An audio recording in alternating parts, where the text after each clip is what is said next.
Merci. On considère que vous avez présenté vos amendements par la même occasion. Je passe la parole à Madame Duhamel.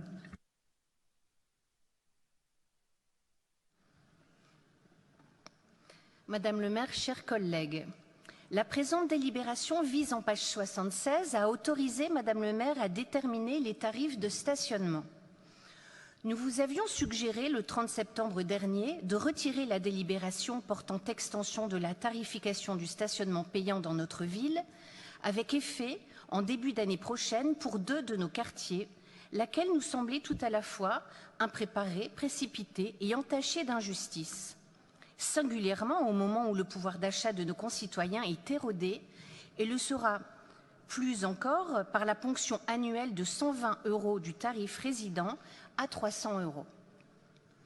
Ayant sans surprise fait chou blanc, je m'en viens remettre dessous dans vos parcs-mètres.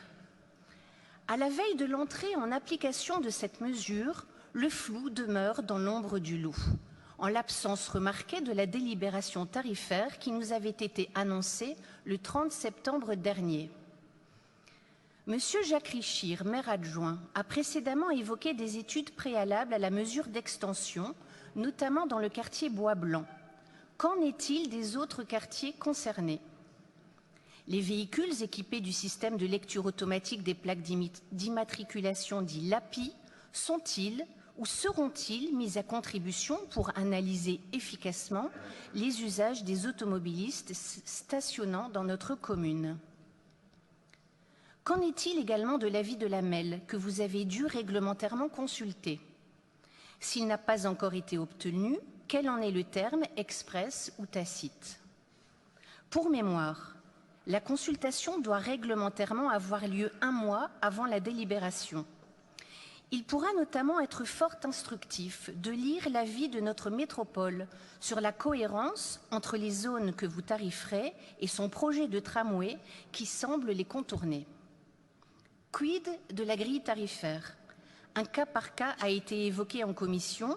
Le cas des métiers de santé semble étudié, tandis que d'autres métiers pourraient espérer être pris en compte s'ils en font la demande. Plutôt que de répondre favorablement à notre suggestion d'édifier des parkings silos, vous paraissez songer à construire une nouvelle tour de Babel. Cette cacophonie n'est-elle pas le produit du défaut de concertation que nous avons regretté lors du dernier Conseil, de même qu'il y a 1 an au moment de renouveler le marché des horodateurs?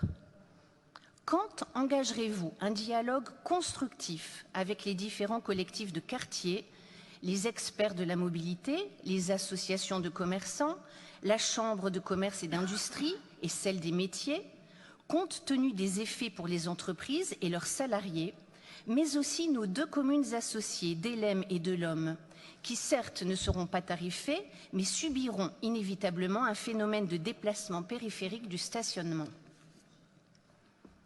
Les conseils des quartiers de Oisem et de Vauban ont été consultés après la présentation du plan de mobilité par M. Jacques Richir au mois d'août, non encore validé à ce jour. Depuis lors, aucune cartographie n'a été publiée, ni même communiquée aux élus. Quand le sera-t-elle?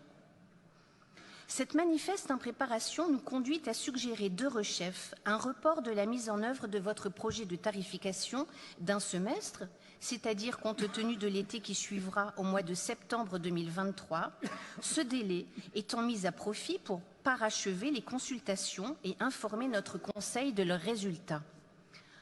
Enfin, il nous semble indispensable qu'une fois la tarification mise en œuvre dans les 2 premiers quartiers, les 4 conseils concernés par la seconde vague, ainsi que notre Assemblée, soient destinataires du bilan de la première tarification et que celui-ci soit réellement analysé et pris en compte par votre majorité avant toute nouvelle extension du périmètre tarifé. Je vous remercie. Madame